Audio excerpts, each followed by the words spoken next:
Well, we mentioned it's been a dry fall here in Missouri, and it's a mild one too. 100% of Missouri right now is currently in drought. 3 months ago, only 34% of the state was experiencing dryness. But as John Phipps points out, it's an issue that's moving east. More people are noticing the devastating multi-year drought in the West, but is it spreading? Seems like over the last 40 years or so, arid conditions seem to be moving east several miles per year.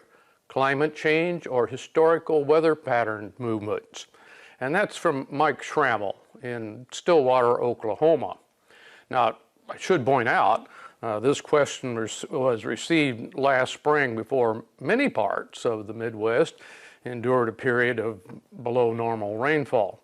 Now, I had my preconceptions what the answer to this question was, but a little research muddied the waters, or raised the dust anyway. The term arid is defined as having little or no rain, but is usually connected with high temperatures as well.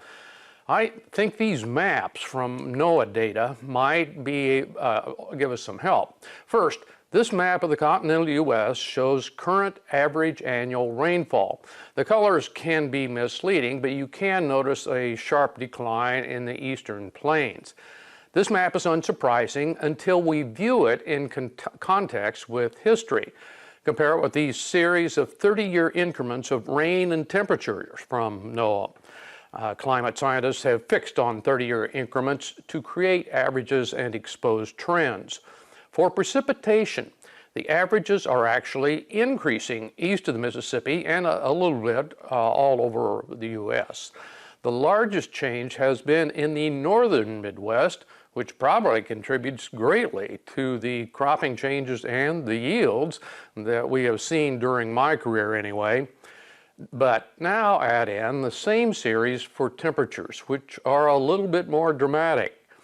The perception of increased aridity may come from both factors, but temperature appears to be the dominant influence. The West is simply scorching, with acceleration since the turn of the century. Since rainfall wasn't high there to begin with, what little more has been received is subject to rapid evaporation. Both maps show trends going mainly one direction, not randomly changing. I think it is a result of climate change because it's exactly what a climate scientist told me would happen in my area of the central Midwest anyway, 20 years ago. Longer and more frequent droughts and larger and more frequent rain events. If it is some kind of cycle, it is on a long enough time scale, a century plus and counting, that farmers cannot simply expect to ride out the present trend. Thank you, John. Well, when we come back, a Mizzou grad who took to the skies after college, and it's been a life of service since. We'll close out the show with a tribute to agriculture and the military next.